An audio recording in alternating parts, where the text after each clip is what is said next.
യുഎയിൽ സർക്കാർ സേവനങ്ങൾക്കായി വെബ്സൈറ്റുകളെയും മൊബൈൽ ആപ്പുകളെയും ആശ്രയിക്കേണ്ടി വരുന്നതിന് അവസാനമാകുന്നു. രാജ്യത്ത് ശബ്ദ സന്ദേശത്തിലൂടെ സർക്കാർ സേവനങ്ങൾ ലഭ്യമാകുന്ന സംവിധാനം ഉടൻ നിലവിൽ വരും. ദുബായിൽ നടക്കുന്ന ലോക സർക്കാർ ഉച്ചകോടിയിലാണ് യുഎഇ ഇക്കാര്യം വ്യക്തമാക്കിയത്. യുഎഇയിൽ ഭാവിയിൽ ഡ്രൈവിംഗ് ലൈസൻസ് പുതുക്കുക, താമസ സ്ഥലത്തിനായി അപേക്ഷിക്കാൻ തുടങ്ങിയ സേവനങ്ങൾക്കായി ബന്ധപ്പെട്ട സർക്കാർ വകുപ്പിലേക്ക് ശബ്ദ സന്ദേശം അയച്ചാൽ മതിയാകും.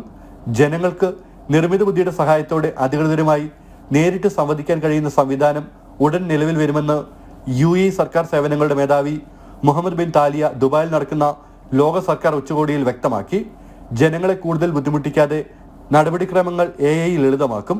ഉപഭോക്താവിന് വേണ്ടി എല്ലാ പ്രക്രിയകളും കൈകാര്യം ചെയ്യുന്ന എഐ ഏജന്റ് ഉണ്ടെങ്കിൽ സർക്കാർ സേവനങ്ങൾ ലളിതവും വേഗത്തിലുമാക്കാൻ സാധിക്കുമെന്നാണ് വിലയിരുത്തലെന്ന് മുഹമ്മദ് ബിൻ താലിയ പറഞ്ഞു.